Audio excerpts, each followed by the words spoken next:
Hello everyone, let's continue our lecture by discussing the sales process of professional salesmanship or personal selling. Okay, so always remember that the purposes of personal selling is, of course, to find a prospect.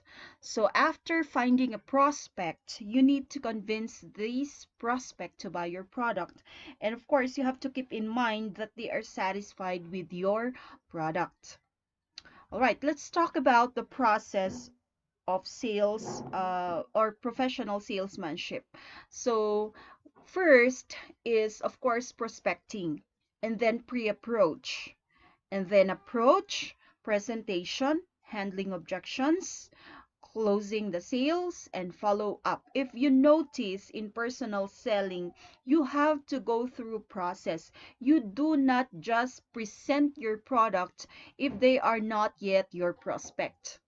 Okay, you do not just approach a prospect without um, without researching about the background of that prospect first.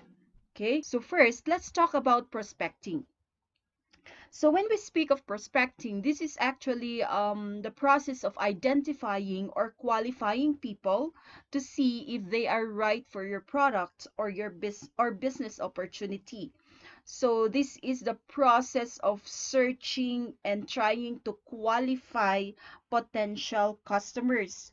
So when we speak of prospecting, a salesman or a salesperson would look for possible buyers for his product or services. And of course, they have to obtain a certain background information of their prospects so that they can use this information in their sales interview. So prospecting is basically locating and qualifying individuals or perhaps businesses that have potential to buy a product. All right. In prospecting customers, did you know that 80% of sales people drop out due to lack of prospecting activity? 40% of direct sellers plan to quit before they became successful. Why is that? Because they fail to prospect their customers.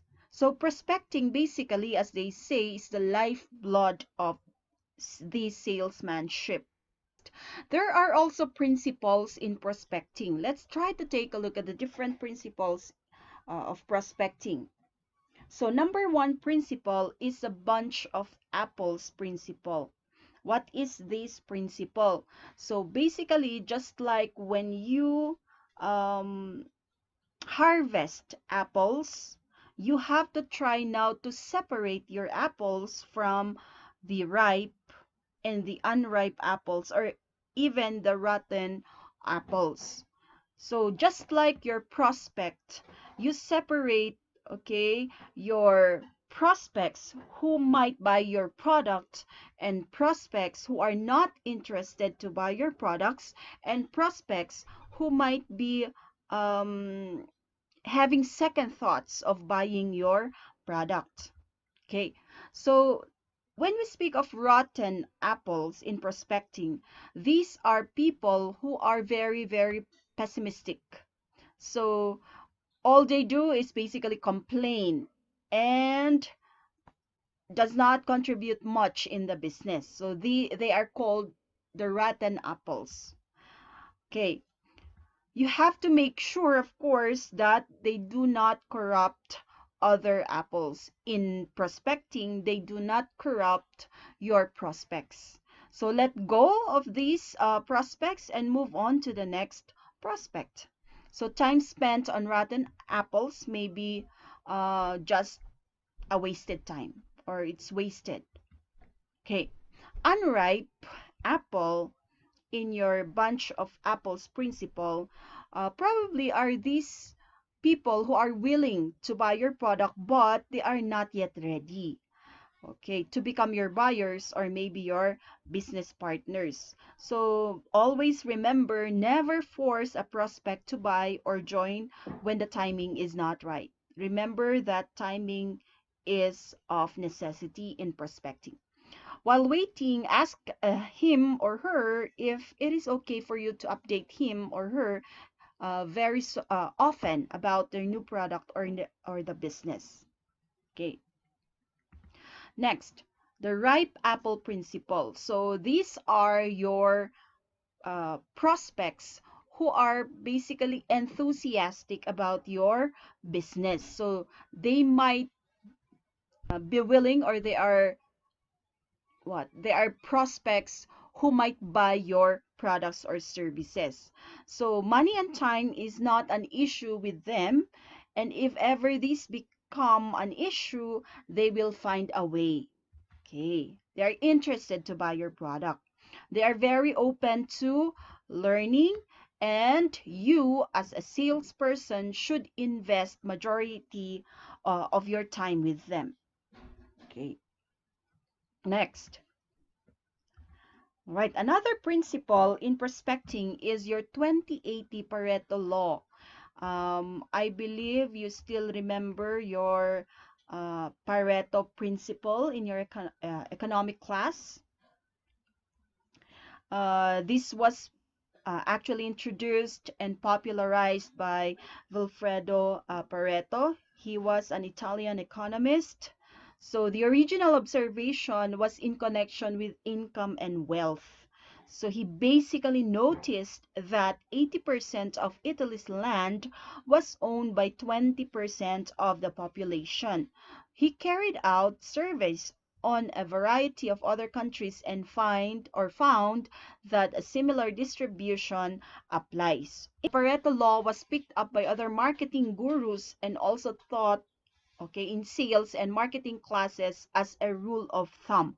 Why? In prospecting new clients, okay, the Pareto law still applies. It means that out of 10 people you talk to, 8 will say no and 2 will say yes. But remember that the 2 who will say yes will bring you 80% of your sales volume.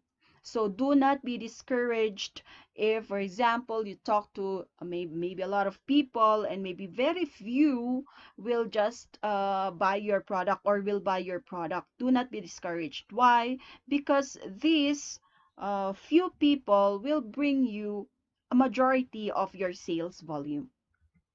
Okay. So there, as I mentioned earlier, do not be discouraged. Okay, when they say no and they turn you down, the more people tell you no, the closer you get to the people who will say yes. Right. Next, number 3 is that you have to write down, okay, who you already know. Never try to memorize. According to Chinkitan, the faintest ink is sharper than the best memory. Sometimes we tend to forget people, but if we write down their names, okay, if we have a list of people whom we already know, they might become our prospect. All right. So always try to write down people who you know. It's better than memorizing it because we tend to forget. All right. So here are the best sources to start your list. So it could be directory of your mobile number or numbers, email addresses in your email accounts, social networking accounts, calling card collection. Try to imagine that you're doing to celebrate or you're going to celebrate your birthday. Make a list of those you want to invite. You can also start from that list, okay, as your prospect. Okay, next. Number 4, never prejudge anyone. Don't judge a book by its cover. People you expect to buy may never buy, and people you least expect to buy will buy. Let me give you an example. Maybe you're thinking that men are not vain in terms of taking care of their skin. Okay, because they're men, they're so macho.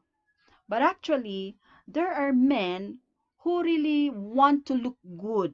Okay, they are so conscious with their skin. So if you are selling cosmetics, or products for, you know, to make a person beautiful or to make a person look good. Okay. Never underestimate men. Why? Because some men are very interested to buy products to make them look good. Okay? So never judge anyone, prejudge anyone. All right. Next is add to your list every day. So as I mentioned earlier, prospecting is the lifeblood of salesmanship, including business. Okay. Therefore, you have to add to your list every day. Okay. Next, prospecting must be a lifestyle. So if you want to become a successful business person, okay, it should be your lifestyle. Every person that you meet every day may be your lead. Your job as a salesman or salesperson is to honestly and professionally share the business and products or services with as many people as you can. Okay, so these are the common methods of prospecting. So these are the sources of your prospects. Number one could be your friends and acquaintances. So these are the people you know. Next could be your referrals. People or get people to give you leads. Another is your endless chain method, family tree method, or multiplication of relations.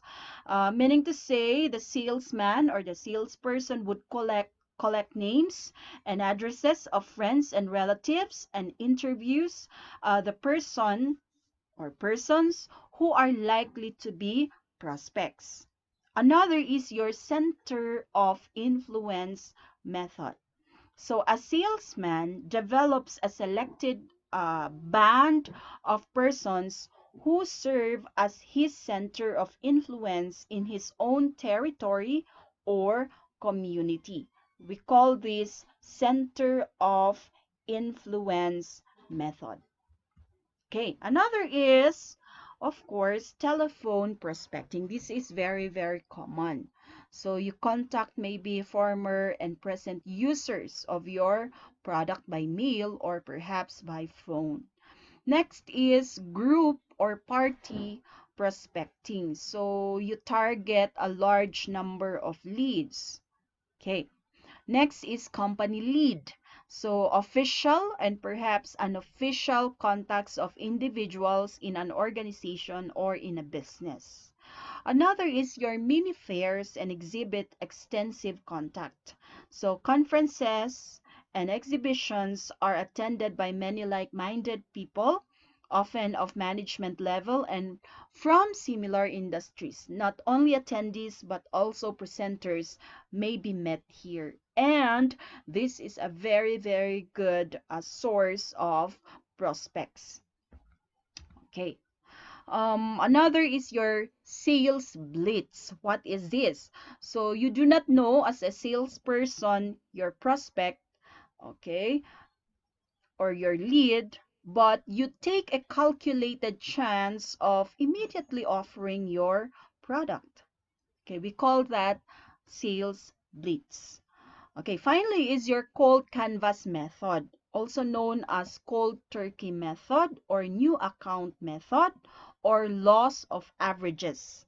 So the salesperson, okay, do not know or salesperson does not know the prospect or even as a lead, but takes a calculated chance by collecting the names and addresses of these leads, okay, in a particular locality and meet them by canvassing.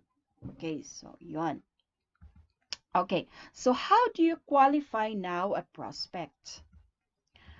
So there are basically 4 questions to qualify prospects. Number one is that does the person have a need for your product? If they need your product, if a person needs your product, then they could be qualified as your prospect. Next, does the person have the ability to pay for my product? Okay, do they have the money? Remember, in marketing, if we speak of demand, okay, these are customers who need, okay, and want your product. Of course, they also have the ability to pay your product. Next is my prospect willing to buy the brand I carry?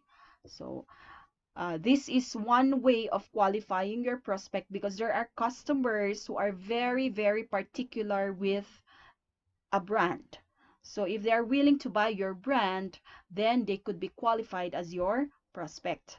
Another, does my prospect have the capacity and authority, okay, to decide favorably for my product or service? If you are selling, let's say, for example, household, what's this? Perhaps things that you need in the kitchen. So sorry. Okay, you do not sell it to a kid. Why? Because a kid, okay, does not have the authority to decide to buy your product. You sell it to a mother or perhaps a father. They have the authority to buy your product. Let's continue. Let's take a look at the different tips in prospecting. So please always remember, this is very, very important. Number one is that you have to be friendly. Always smile. Okay, and initiate conversation. In business, this is very, very important. You have to be friendly. Okay, if you want to attract more customers, all right, you have to be friendly. Smile. Okay, another is, you remember also this form method. What is this form method? So it's family, occupation, recreation, and money. What is this? So in terms of family, so um, in prospecting customers, so there are questions that would draw a prospect to converse with you. What are the questions that you might ask? Perhaps you ask them, do you have children? Okay. Do you live in the neighborhood? You just talk about the family. How old are the kids? Okay. In this way, these are the questions that actually get someone to talk about themselves. And you'll also learn more about a person if you ask questions about the family. Next is occupation. So what questions or question that you might ask? So you probably ask the person, okay, what do you do for a living? Or what do you do for work? So this is your chance to talk to them about their job. Okay, what else? But really, this is your chance to gauge their income or their situation. So when you ask someone what they do, they will usually ask what you also do. So be sure you don't vomit all the person with your business opportunity. This is actually your chance to let them know what you do in 30 seconds or less. This is not the time for you to pitch your business, but it's a chance to share some benefits that you've been able to help others with. Okay? Next is your recreation and money. So this is actually a great question to find out more about the disposable income of your prospect. So asking a person what they do for fun or where they like to go for a vacation would give you an idea, okay, if they are able to um, afford your product or not, right? Next, number second tip, always bring your brochures and price lists with you. You may by chance meet one prospect or another, so these chances may not be missed because they may yield positive outcomes, which is of course sales. So always be ready. Okay, let's take a look at the different types of prospects. So number one is the intelligent type. So an intelligent type of prospect is a prospect who is actually exposed and he's aware of your product. So next is your open-minded type. So this type of prospect tries to understand you, okay, and shows sincerity in everything that he or she does and says. The slow thinking type of prospect is somebody who is deliberate or indecisive prospect. Okay, so they are still indecisive. They cannot decide whether to buy or not the product. Next is the bargain hunger type. So this is a prospect who is looking for economy each time he or she purchases goods and services. A competitive type are people who want to shop around first before deciding to buy. All right.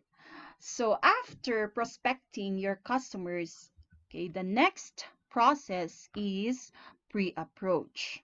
So having identified and qualified his prospect, the salesman or the salesperson now is not yet ready to meet his client. But with the help of the background information that he or she has gathered, he or she has to study this at some length before actually meeting the prospective client. Okay, that is your pre-approach. Okay, so what are the preparations that should be done by the salesperson? In your pre-approach, this is very, very important.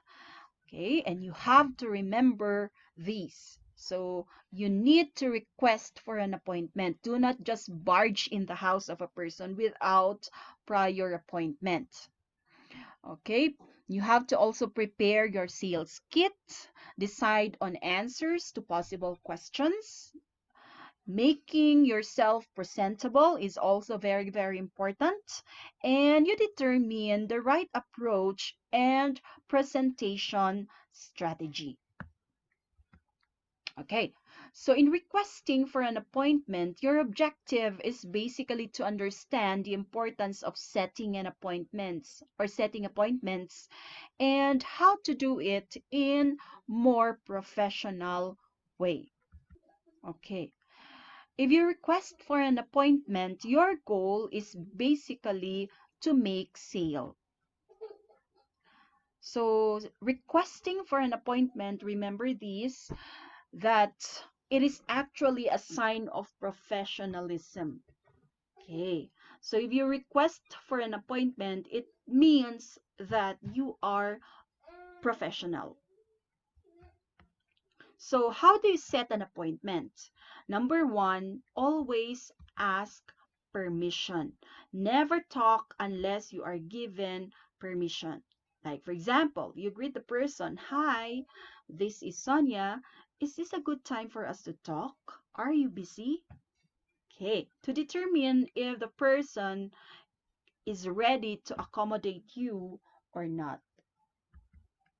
So never give too much information at this stage because you are just setting an appointment. Remember, your main goal is to set an appointment. Okay, always remember to kiss it, keep it simple and short. Next is you need to establish rapport. So find out what your prospect has been doing and how he or she has been. So getting straight to the point could be awkward. Okay, you do not just say, "Hey, can you just please buy my product?" Okay, it's quite awkward and could create fear in your prospect that you are up to no good. Okay, you may use the form. Remember the form that we discussed earlier to get started. All right, set an approach. It could be direct or personal. You ask the person for a personal appointment with him or her, or maybe a third person approach or third party approach. asking a person if he or she knows somebody who might be available. All right, and then next you have to close the appointment. So it is always wise to use the power of choice in this kinds of situation. You should be the one to give choices as the place, time, and date. Okay. All right. Next, this is also very, very important. Okay. Thank the prospect for his time. Ask permission to remind him or her of the date, and record the appointment. Okay, always remember to practice, practice, practice. Practice makes perfect. Okay, next is in your pre-approach, always also remember to prepare sales kit. So your objectives would be to know the right contents of a sales kit and the importance of preparing it before approaching a prospect. Right? Next, decide on answers to possible questions. So you have to prepare also on the answers that you should answer when they ask you questions. Remember, the questions that are not answered, okay, that would not satisfy the customer might discourage them to buy the product. So a salesman should anticipate questions and prepare himself to answer. The salesman should avoid being caught off guard. It would be very, very awkward if you are caught off guard. If they ask you, for example, you're selling cosmetics, and then they ask you, how do you apply these cosmetics? And then if you say, I do not know, of course, your prospect would be discouraged to buy your product. All right. This is also very important. You have to make yourself presentable. Okay. To understand your objectives here are basically to understand the importance of being presentable in meetings or gatherings, of course, and the effects of on the salesman or salesperson. So this part of pre-approach emphasizes, of course, on self-presentation. It is your chance to make a good impression. So a salesperson must sell himself or herself first before he can convince anyone to believe anything that he or she says. So if you are selling, let's say, an anti-acne product, but your face is full of acne, okay, they might not believe you, and they might not buy your product because they might think that why don't you apply your product to your face first, diba? It's true. Okay. And if you are selling perfume and you smell very terrible, okay, they will not buy your product, definitely. So it is not enough to be the best at what you do, you must also be perceived as the best. It's what we call personal branding. Okay, one of the easiest ways to convey an image of professionalism and success is through clothing. So you have to dress appropriately. Okay, here are some style tips. You can go to this website, but I will just sum it up here. All right, avoid extremes in terms of style and color. Respect the unwritten rules of the business dress code. Do not wear something very colorful, and when they look at you, it's as if they're looking at a Christmas tree. Executives wear blue, gray, okay, or black. While a red suit will certainly make you stand out, it won't help you to be taken seriously. So here's a tip. If you go for an interview for the first time, if you look for a job for the first time, wear blue, gray, or black. Because if you wear something that's very colorful, you might not be taken seriously. Okay. Don't overdo your accessories. Okay, no large hoop earrings, experimental nail arts or rings on every finger. Tattoos and piercings are a no-go and should never be visible. I'm not against tattoos, but if you have tattoos and if you go for an interview for the very first time, especially if you apply as a manager, maybe it's best if you wear something that would cover it first. Okay. Keep your hairstyle and makeup low key. Okay, do not overdo your makeup. Make sure to check your hair and makeup before each appointment.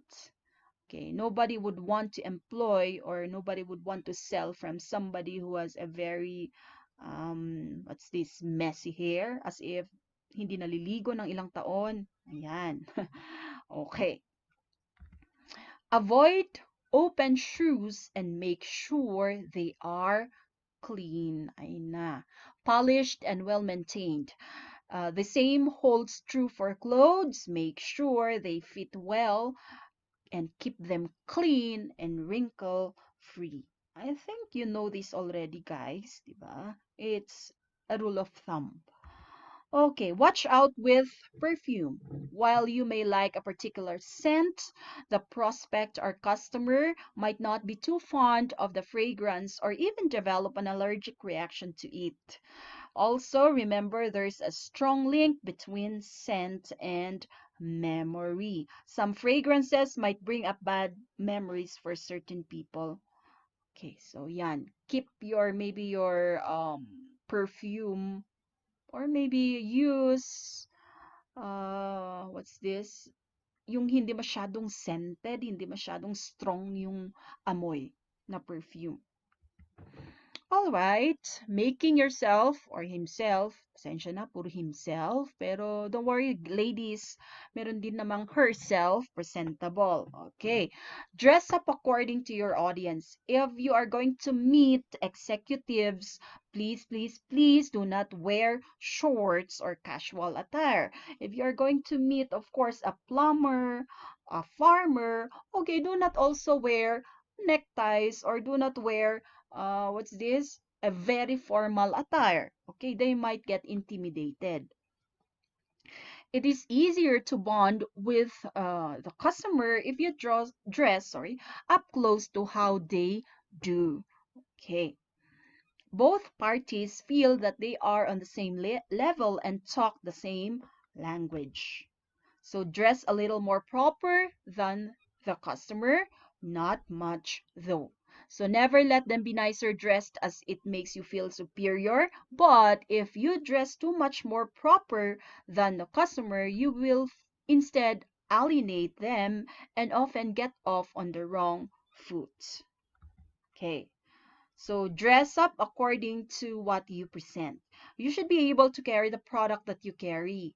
Okay, from the way you dress to the way you talk. Stay neat and fresh, even if you had a lot to do for the day. So how do you stay neat and fresh? Have your handkerchief ready. Make sure, of course, it's clean. If it's not handkerchief, make sure to have maybe tissue paper. Always have a handy kit. Make sure you are dressed for the weather. Okay, it's if it's very, very cold, please do not wear, spaghetti strap clothes. All right. And then finally, okay, you determine now the right approach and presentation strategy. Okay, let's proceed to your approach process. So in here, your objective is to know the different ways on how you can approach your prospect. Okay, so the goal of approach activity is to catch the attention and interest of the prospect. So approach is the time when the salesman and his prospect see each other. This is a time when the actual sales interview begins after all the prospecting and preparations done by the salesman.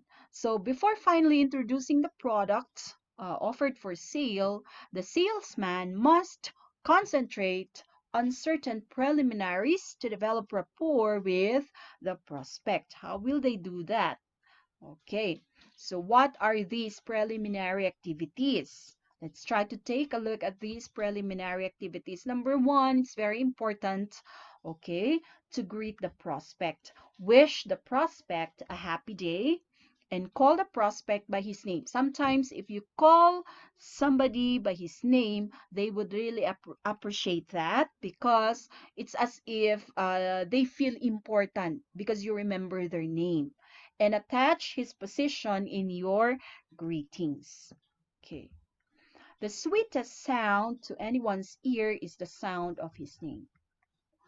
Next, introduce yourself. Okay. For proper identification, the prospect is interested to know who you are and where you are from. Remember, be proud of your company and the product that you sell. Because if you're not proud of the product, then they might, be skeptical to buy your product as well. Offer a warm handshake. Okay, you learn this in your personality development class that if your handshake is sloppy, okay, your or the other person might not feel good about it. So your handshake should be firm, but not too firm that you squeeze the hand of your prospect, but rather it's just a firm, just enough, okay, to grip the hand of your prospect. So a professional salesman or saleswoman is one who means business with prospect through handshake. Okay. Next is you discuss few related matters. These are what we call amenities. Do not talk directly to the point. So you have to, discuss few related matters first. Amenities are things that the prospect is interested to talk about, which may give the salesman a chance to introduce the product. Okay, and then next is you introduce now your product. Remember here that you are only introducing the product. You are not yet presenting. Okay, let's okay. Let's talk about the different approach method. Okay. So introduction approach, start by stating the name of the company and his name. Okay, handing a business card may be helpful. This is actually the simplest but the least effective because it does not generate much interest. Another is referral approach. So the salesperson uses the name of a satisfied customer or a friend at the beginning of a sales call.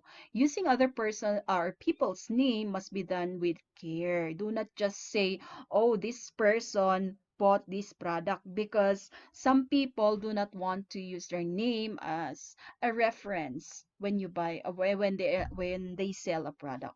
Okay, so be careful also. Next is the question approach. Okay, state an interesting fact in form of a question. So what's the purpose of this?